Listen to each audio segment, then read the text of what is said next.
All right, what is going on, everybody? We are back on this Monday, the 28th, to talk about NBA playoff basketball and the games that happened this weekend. We had some phenomenal basketball, some really good basketball. We're going to talk about some games that happened, obviously, Friday games, Saturday games, Sunday games, all that stuff. There's a lot of exciting stuff that happened. We're going to talk about each individual series a little bit, talk about who's up, is it tied, who's down, all that stuff.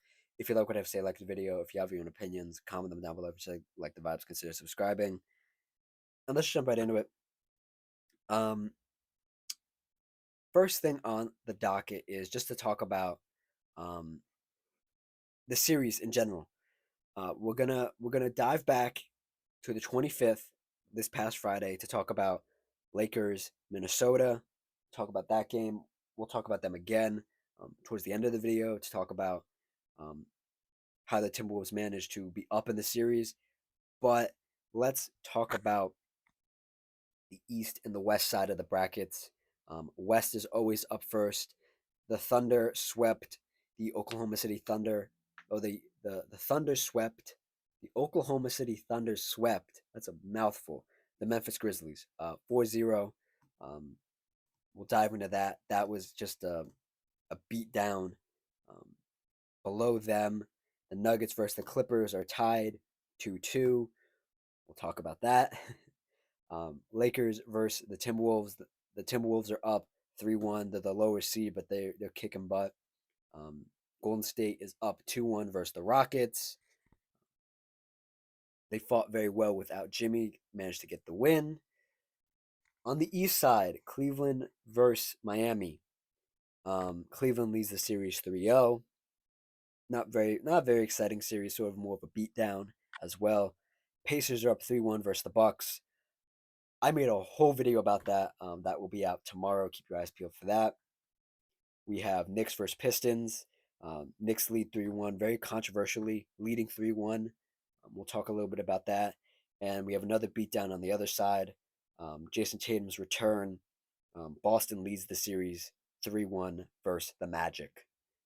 That is all the series. Let's dive into um, this Lakers versus Minnesota series. Um, I want to talk about this game on the 5th. This was game 3. And then we also going to talk about game 4. I'll drag this one over real quick just so they're next to each other. Um, I do want to talk about these individual games, but I do want to talk about the series moreover, and how Minnesota is just putting belt to ass. They are just killing the Lakers. Um, Killing the Lakers, man. And I still do, but it doesn't look like it's gonna happen. Um, I had the Lakers going to the Western Conference Finals, and it looks like Minnesota is going to blow up my whole thought process behind that. I thought the Lakers would be able to get out and run, get out, and really force the Timberwolves to play their brand of basketball. Um, Play the brand of basketball that Coach JJ Redick has been trying to get this Lakers team to play. The second half of the season after the Luka Doncic trade, I thought they were going to be able to really expose the Timberwolves center, Rudy Gobert, who is not known as a great perimeter defender. Obviously, when the Lakers go small, they're more of a perimeter oriented team.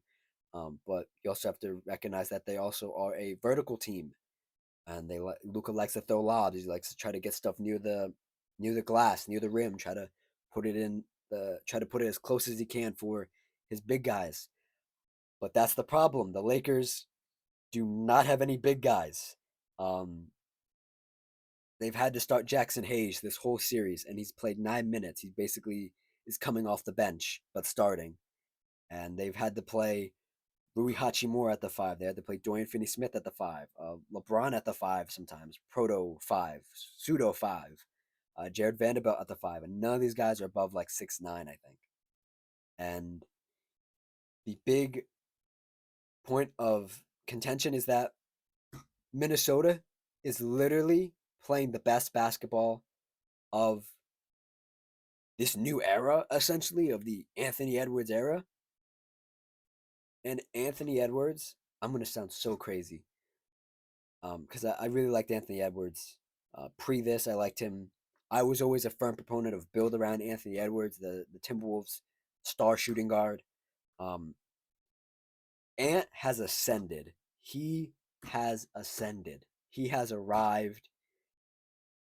Ant is becoming my second favorite player in the NBA. I mean that, like, maybe third, maybe third, maybe third. We'll say third right now. He will be my second in a couple years, when Steph Curry retires. Um, he has arrived. He has ascended. Whatever, like, word you want to use, Ant is that guy. Anthony Edwards is that guy, and I really like his intensity. I like his ability to, um, just be the man. Just take this team and say, this is my team. You're coming into my arena. You're coming in. I think it's still called the Target Center, right? In Minnesota, you are not winning any of these games, and we're going up. In Game 3, they went up 2-1, and then the next game, Game 4, they won and they went up 3-1 to what people have deemed the the greatest duo in the NBA. Ant is up 3-1 against those guys. Not just Ant. We'll get into the other guys in the Timberwolves on the Timberwolves team, but Anthony Edwards is almost really just putting belt to ass against LeBron James, arguably the GOAT, and Luka Doncic, who is one of my favorite players as well. Um, so I have people I like on both sides, which is very weird. But Luka just isn't playing like Luka. These are Game 3 stats. Game 3 stats. Let me repeat that. Talk about some Lakers stats here. Rui Hachimura, 8 points. LeBron James, uh, 38 points, 10 rebounds. Shot the three ball very well. Jackson Hayes, 2 points, 1 rebound. Luka Doncic, 17, 7 rebounds, 8 assists. I will put a little asterisk next to this game. Luka Doncic was not feeling well. He's very under the weather, so he was not himself. That's not an excuse for how poorly he played. But I just want to preface that with, I want to preface he was not feeling well while I'm talking about this game. Austin Reeves, 20 points, very good game for him. Did not shoot the three ball well, did not shoot overall well from field goal, but played enough, played hard enough. They did lose the game though. And this is the difference between Game 3 and Game 4 for this Lakers team is that, a lot of these guys, I'm gonna name names. I'm gonna go through a list of names right here. And some of these guys literally only played 1 minute. I want that to be made clear, but I'm still gonna name them. I'll name them at the end. Dorian Finney-Smith, Jared Vanderbilt, Gabe Vincent, Jordan Goodwin, all played this game. They all played, at least 10 plus minutes. Um, Alex Len, Shake Milton, Bronny James, Don Connect, all played 1 minute, right? But Coach JJ Redick used his bench a little bit more. That was not the case in Game 4. To continue these Game 3 stats, um, just to move on to the Timberwolves, just some highlight stuff. Um, Jaden McDaniels was the leading scorer for this game. 30 points, right? He's the leading scorer? Or leading scorer for the Timberwolves, I should say, with 30 points. Ant backing him up with 29. Julius Randle has been great this series. I was very skeptical of Julius Randle, um, who who is hit or miss. He's hitting now. He's 22 points a game. Not 22 points a game, 22 points in this game. 4 assists, 5 rebounds. Not taking too many threes, only made one, which is good. Um, you have Mike Conley with 9, Rudy Gobert with 1 point. Damn, you played 25 minutes, only 1 point. Wow, okay. Um, and then off the bench in Game 3 for the Timberwolves, Naz Reid, 11, um, Dante DiVincenzo, 10, Nickeil Alexander-Walker, 4. Um, the only other storyline about this game that people did not like was that, LeBron James, in a crucial point of the game during like a dead ball during a dead ball situation, was just chatting up, was just being all buddy buddy with Anthony Edwards, and the conversation always comes around.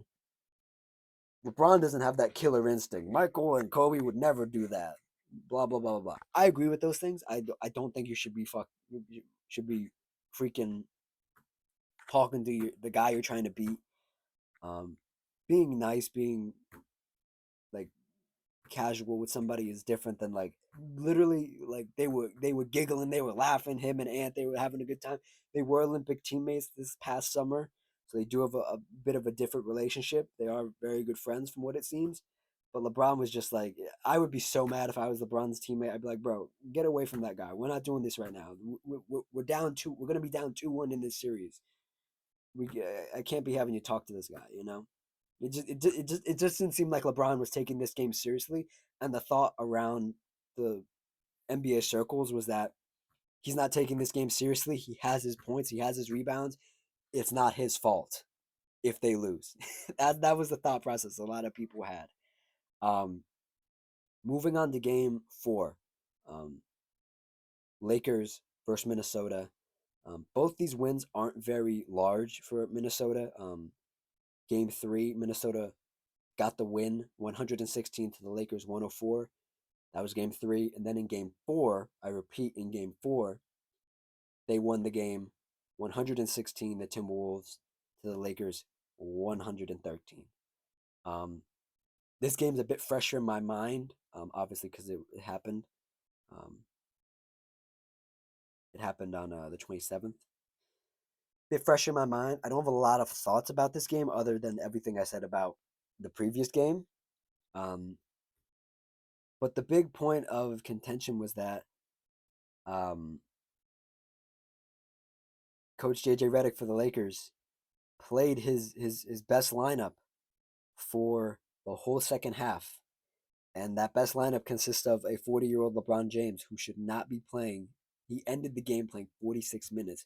Luka Doncic also played 46 minutes. Austin Reeves played 35 minutes. Rui Hachimura, 41. Dorian Finney-Smith, 41. And it was not good when they were out there. And I think I know where JJ's coming from, where he was like, I don't have anything else to throw out here. He really doesn't. He doesn't have anything else to throw out there. But at the same time, it's like LeBron can't be playing these minutes, man. He can't. Luka can't be playing these minutes coming off. Luka looks, he's looked up. He's looked dinged up all since he got traded to the Lakers. Um, Obviously he was sick, like I said, the game previous. It's a lot of pressure on a lot of these guys, and there's not a lot of help coming. I'll read through these stats. Um, 23 points for Rui, 27 and 12 rebounds for LeBron. Um, Jackson Hayes, 2 points again. Luka Doncic, 38. Looked more like himself, but shot 5 for 12 from three, 13 of 28 overall from field goal. Not good splits. Austin Reeves, 17 points, and then really got nothing else from the bench. Dorian Finney-Smith had 6 points, and nobody else scored for this team. Um, Before we move into the Timberwolves stats, there was a moment, another controversial moment where um, Anthony Edwards and LeBron James were matched up on each other. Anthony Edwards was bringing up the ball. LeBron poked it away, or it fell out of Ant's hands. And LeBron, at 4 years old, goes diving for the ball. Obviously, Anthony Edwards, young legs, goes diving for the ball as well. Um, LeBron lands on his ankle slash leg. Um, Ant goes down, and he looks like he's in pain. He looks like he is writhing in pain. And the arena goes silent, obviously, because they're at home. My jaw dropped. I was like, what the hell? This can't be happening. This was such a great series. And they go to commercial, and then they come back, and he's up. He's walking. He's walking to the bench. He's laughing on the bench. He's doing all this. And my immediate thought was, because it was a similar injury that LeBron had sustained a couple years previous, where somebody had landed on his leg and he was on the floor and writhing in pain. So LeBron knows what it's like. Um, and And I thought to myself, that is a young man injury. That is a young man injury. That guy, Ant, at the age of, how old is Ant? Let me see. Ant's got to be like 20. He's like 20 something, right? Uh, Let me see here. I should know this. Let's see. He is 23. Yeah, that's a 23-year-old man injury. Like, oh yeah, I just strained my ankle and my knee. Let me get right back up. Like that, he just hopped right up. Crazy. Good for Ant. Um, we'll read these stats, and then there's one more controversial moment about this Lakers Timberwolves game.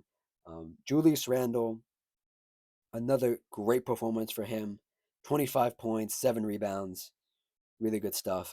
Not the best efficiency. That's sort of what you get with Julius Randle is that he's 9 for 22 from field goal, but 3 for 8 from three, which is oddly impressive for him. Jaden McDaniels, 16 points, who Anthony Edwards sung nothing but his praises in the post-game interview.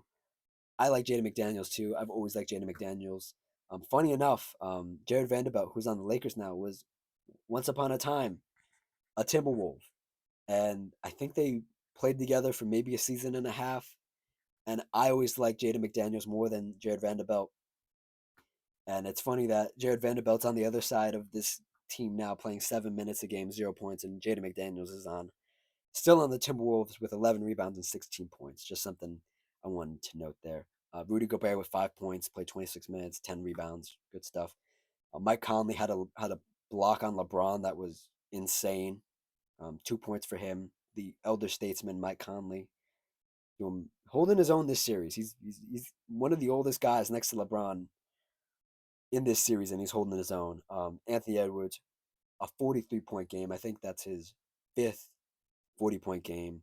9 rebounds, 6 assists. Um, really good stuff. Nasri, 12 points. Dante Vincenzo, 8 points. Nikhil Alexander Walker, 5 points. Hit a big three. The only three he made in 3 attempts. Really good stuff. And the last moment we should talk about. This was literally in the closing minutes of the game. Anthony Edwards goes into the lane with the ball, and how do I say this? Goes diving into the lane, trying to make a layup, trying to make it I believe a 3-point lead, something like that. Let me actually look it up. We can go by the play-by-play here. Let me look it up, just so I'm not giving you guys any wrong information here. Yeah, okay. Shooting foul on LeBron. Yeah, 10 seconds left. Yeah, this is literally the end of the game. Um,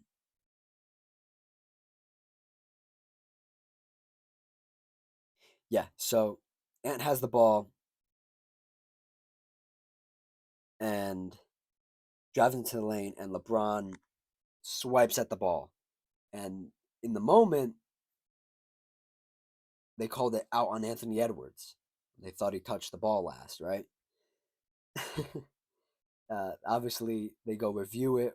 It's very unclear whether they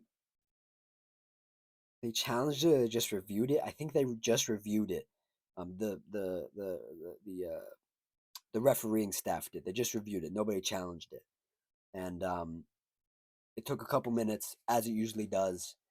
And this was the funniest thing. They pulled out an angle because the NBA has all these camera angles, right? But they only show us certain ones. They never show you like all the camera angles. I don't know why, but they they pull out this over the top sky view like it's like it's some counter surveillance for the military. And they pull out this sky camera view, and you can see LeBron James just swipe at and get his whole arm, get the whole ball, and it's a foul on LeBron. LeBron or Anthony Edwards shoots the free throws, makes one of them, misses the second one, um, misses the first one, makes the second one, makes it a 3-point game.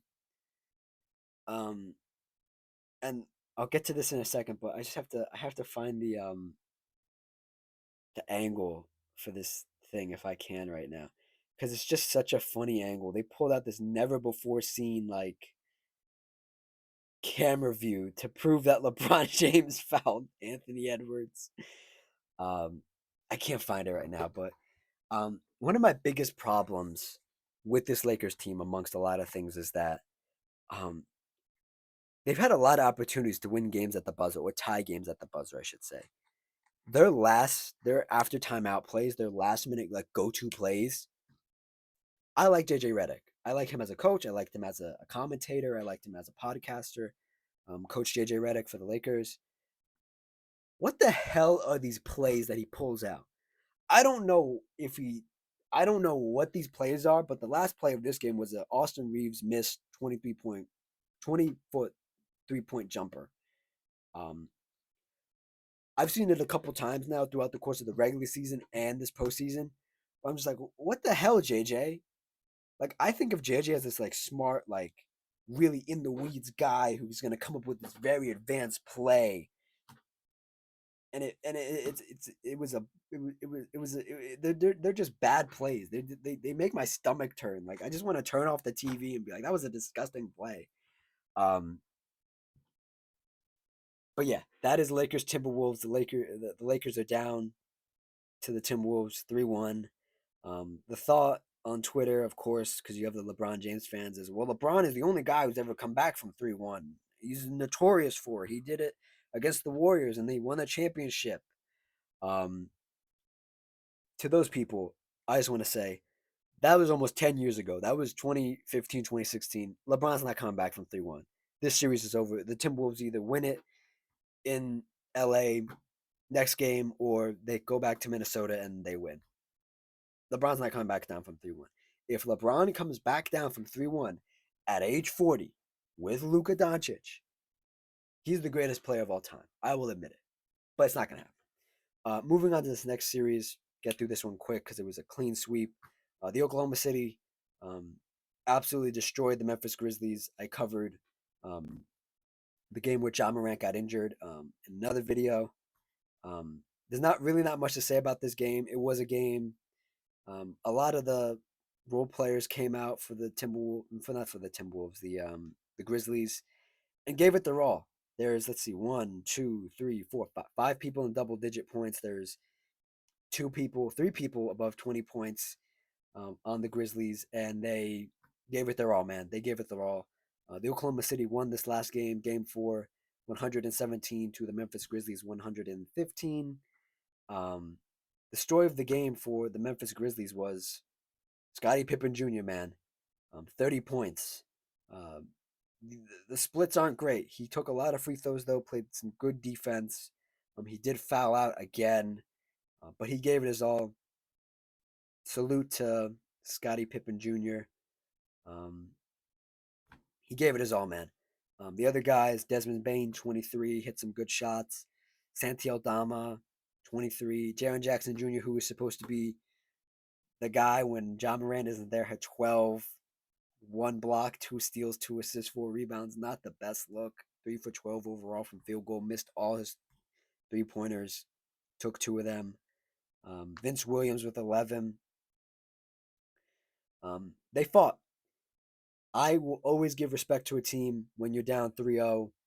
You can either start the game off in the locker room, right as the game about to start, and you can say 1-2-3 Cancun and just say we're gonna just throw the game, and you can throw your hands up and say we lost. They're the better team. We're the 8th seed. They're the 1 seed. We lost, right? Timberwolves did not do that. Or not Timberwolves. The Grizzlies did not do that. Um, they fought against this Oklahoma City Thunder team where um, they forced Shea into some bad games. This game he had 38, but he was 13 of 24 overall from field goal. Only made 1 3. But you had the guys, the likes of Jalen Williams with 23, Isaiah Hartenstein with 11, Chet Holmgren with 11, Isaiah Joe with 11. And this is what this Oklahoma City Thunder team is built on, is that even when Shea is shooting bad and he has bad quarters, bad halves, ends the game with a great stat line. Throughout the course of the game, you have guys like, again, Chet Holmgren, Jalen Williams, Isaiah Hartenstein, who will pick up the slack, will keep you far enough away, far enough ahead to win these games, and that's exactly what they needed to win their last game to sweep the Memphis Grizzlies. The Memphis Grizzlies head into this offseason with a lot of questions that I do not have the answers to. And I'll probably talk about it another time, but that is it for the Grizzlies and Oklahoma. And the next game that was really, really good. Again, I said at the top, there were a lot of games. There were a lot of great games. Denver Nuggets getting a win, tying the series 2-2. The Memphis, well, not the Memphis Grizzlies. I keep saying the name of the game I covered previously. Um, the Denver Nuggets. Let me slow down a little bit. The Denver Nuggets won this game 101 to the LA Clippers 99. They tied the series 2-2. They won this game on an Aaron Gordon um, game-winning dunk. Um, as you can see on your screen right now, there was a lot about this game. There's been a lot about this series that I really haven't touched on, and I've wanted to touch on, but I kind of just this is my favorite series, but I've just kind of put it on the back burner when talking about it because I just don't know what to say about it because it is just so good, and you should just watch it because it is that good. Um, there's been like scuffles, there's been fights, there's been technicals um, assigned, and all this stuff. And this game was really good.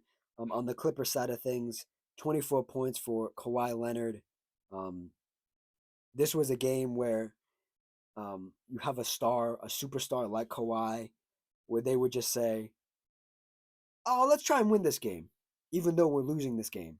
And they fought back, and it looked like they were going to win this game, and they were going to go up 3-1 on the Nuggets, but they did not. Um, Zubac, 19 points, 12 rebounds, really good stuff. James Harden, 15 points, 11 assists, 5 of 11, 1 for 2 from 3. These are the games where you sort of look and you say, James, we need a little bit more. Norman Powell, 22 points, Mr. Addition by Subtraction. 7 of 13 overall from field goal, 4 of 8 from 3. Hit some super, super big shots for this team that almost probably could have won them the game. Not really much else from anybody else on this team. Offensively, defensively, obviously, um, Ben Simmons has been doing a pretty decent job um, playing against this Nuggets team who has a lot of offensive firepower. Derek Jones Jr. good defensively. Bogdan Bogdanovic had a huge putback at some point. I forget when that was, but he played 19 minutes. And to talk about the team that won this game narrowly, the Denver Nuggets, man, the Denver Nuggets. To run through these stats super quickly for you guys. Christian Brown, pardon me, 17 points. Jamal Murray, 13 points. Michael Porter Jr., 17 points. Aaron Gordon, the man of the day, that day, um, 14 points. Game-winning dunk. Nikola Jokic, 36 points, 21 rebounds, 8 assists, 3 of 6 from 3, um, 14 of 25 overall from field goal. The Clippers have been doing a spectacular job on him, but he always seems to have these stat lines where you're like, whoa, how did he do that? Um, and to just talk about the last shot, obviously it was in Nikola Jokic's hands. He had some he's had some crazy footwork this whole um, series. He's been moving and bumping and faking and fading away. And it was no different this game. He went for the game winning attempt. He moved, he shook, he faded away. He put up a three. I think it was a three, and it was an air ball. But you know who was there? It was Aaron Gordon. And I think they spent like maybe 5 to 8 minutes trying to decide whether he had made this shot, whether it had gone in before the buzzer had gone off. Obviously, you can see in the picture in front of you. Um, actually, that picture doesn't tell you anything. It just tells you the clock is 0-0 and the ball is through the hoop. There were these angles that it looked like it wasn't good. There were angles that it looked like it was good. There was just so much going on in this last like couple minutes. and they had decided it was good. And I do want to mention that the this Clippers arena, the Intuit Dome, this is the inaugural playoff. Um, this was the inaugural playoff homestand for them, and they did a great job. These fans, these Clipper fans, to finally have their own arena, um, to have all this stuff. And Aaron Gordon had sucked all the good vibes out of that out of that arena, out of the dome, and it was crazy to watch. Um, I had predicted this series was going to go seven. I think it's going to go 6 or 7. I don't know how this doesn't go 6 or 7. Um, and that's it. We're making really good time. Let's keep blasting through these games. 2 more games left. Just a couple notes about both of these games. Um, Golden State versus the Rockets, leading the series 2-1. The Golden State Warriors won this game 104 to the Houston Rockets 93. A game with no Jimmy Butler for the Warriors. Steph Curry, masterclass. Um, not the best shooting percentages, but this team really wanted this game. They fought, they clawed. They had to play Jonathan Kuminga, which I know Coach Steve Kerr was not excited about, but they played hard. They played really hard. Um, Steph Curry with 36 points, 9 assists, 7 rebounds. Brennan Podzimski, 10 points, um, 1 steal, 2 assists, 4 rebounds. Draymond Green, 7 points, 4 assists, 8 rebounds. Jonathan Kuminga, 7 points. He played 17 minutes. Was serviceable, I guess. Quentin Post, the rookie big, got the start last night or the other night. 12 boards, 2 points. Uh, 4 assists. Quentin Post, this was probably the game that you need to have all the time, maybe a few more points, but he needs to rebound more. This is a good rebounding game for him. He needs to play a bit better defense.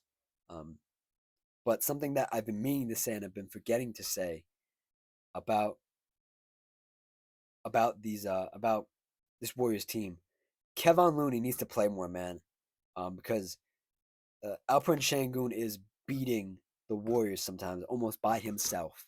Um, Not saying Kevon Looney is going to stop the newly minted All Star in center for the Rockets in Alperen Şengün, but it's better than Quentin Post sometimes because Quentin Post is just standing there. At least Kevon Looney would try. Kevon Looney had 2 points this game, played 14 minutes, 1 steal.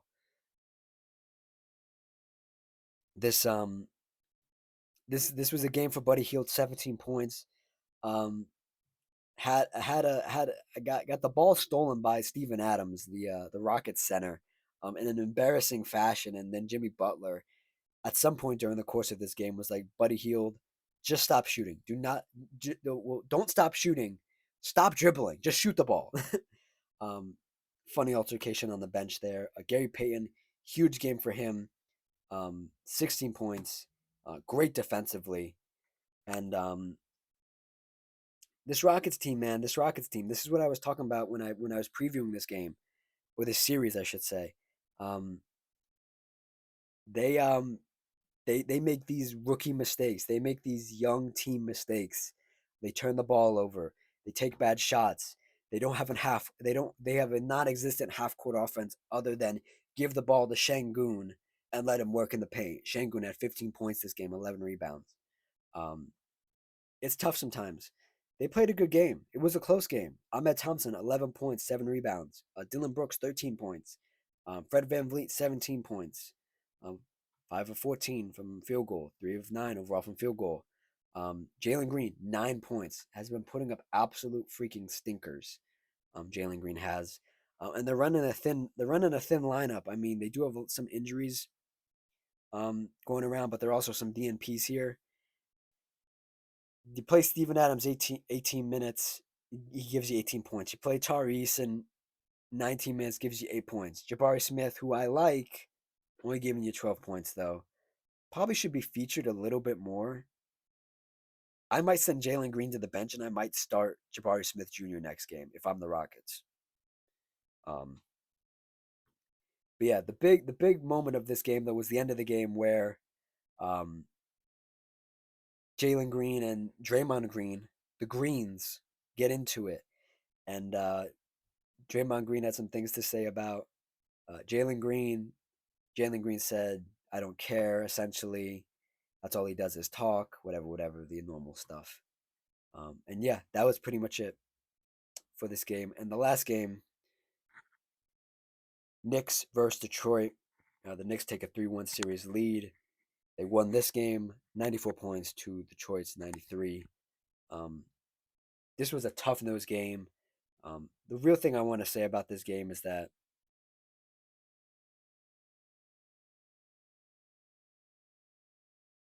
I like Cade Cunningham. I like Karl-Anthony Towns on both sides. And both these teams are just so interesting to watch. To run through some numbers real quick. Cade Cunningham, 25 points. Tim Hardaway Jr., 14 points. Tobias Harris, 18 points. Mikal Beasley, 13 points for the Detroit Pistons. And for the New York Knicks, Jalen Brunson, 23. He sustained an injury during this game. He did get back up. Um, it was like a leg ankle injury. He did have an ankle injury before the playoffs started that kept him out for a month, so that's something to watch. Josh Hart with 14. Really good defense.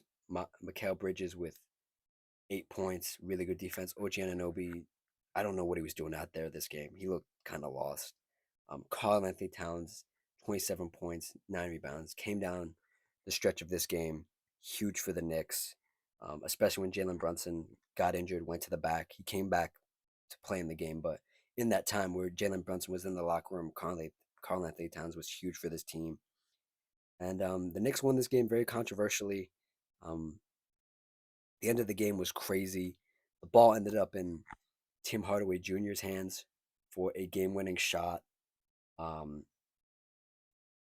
and you have to kind of watch the clip, but did he get fouled? Did he not get fouled? I don't know. I think he got fouled. But the Knicks are up 3-1. This is one of those games where I would like to describe everything that happened, but you sort of had to watch it. Um, and this has been a great series, other than the controversial um, no call that the refs later came out and said in the last 2-minute report that it was a foul. Um, this has been a great series. And yeah, that's it. I'm gonna try to keep this under 40 minutes. Um, yeah, thank you guys for watching. Thank you guys for listening. Um, these playoffs have been great. We have more playoffs to come. Like, comment, subscribe, all that good stuff. And I will see you guys next time. Cheers.